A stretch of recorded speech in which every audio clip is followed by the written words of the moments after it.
Said that I'd be recognized in morning business.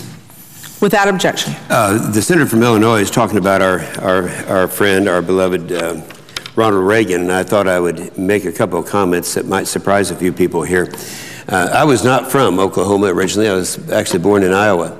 And when I was a very small child, Ronald Reagan was the sports announcer for WHO radio my father was a claims adjuster, and they officed in the same room, not just the same building, but the same room.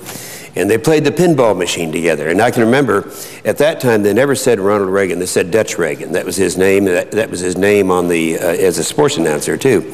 And so he would actually come by, and we referred to him as Uncle Dutch. And that was in Des Moines, Iowa, all the time. That was back during the Depression and shortly after. And when our family moved to Oklahoma, we didn't have a lot of money, and so we never went to movies. At that time, they didn't have TV, and my dad, the only time we'd ever see a movie is if Dutch Reagan were having a movie. And I remember once down in Atoka, Oklahoma, which was probably round-trip driving about 4 hours, we went down to see a Dutch Reagan movie. Later on, I became the mayor of Tulsa. And during that time, that was when Reagan, in his first term, was first elected. So I was mayor of Tulsa. And he had me do all of his domestic work. So I was debating all these Democrat mayors from all over the country on the policies that Ronald Reagan had initiated and tried to perpetuate, and they were all very successful, I might add. And now in retrospect, a lot of people who were on the other side of the fence realize they were.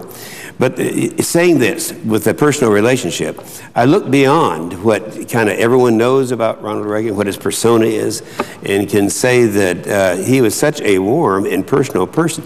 And it never occurred to me. I thought of him as some of the family until the time that he started running for political office. It's kind of interesting because his first office, of course, was running for office out in California.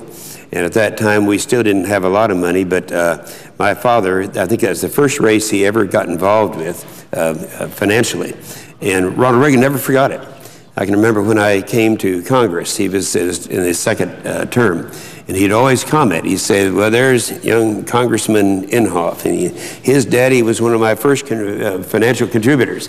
So that was, so anyway, I would just say this, that when you lose somebody like him, you don't just lose a leader that in retrospect looks good to everyone, but you lose someone who is very warm and loving. You know, here's a guy that in the Oval Office would never, ever walk in without a coat and tie on. This is the way he distinguished the office, and this is the way the office distinguished him. So we dearly miss him and want to make these comments on this 100th anniversary.